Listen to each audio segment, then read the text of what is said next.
Doctor साहब, मेरा खांसी क्यों नहीं जा रहा है?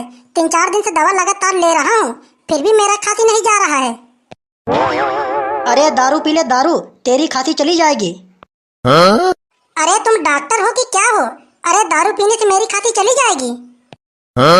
अबे दारू पीते पीते मेरे बाप का पूरा प्रॉपर्टी चला गया, सारा का सारा रुपया पैसा चला गया, खुद मेरा बाप चला गया, तेरी खांसी क्यों नहीं जाएगा बे?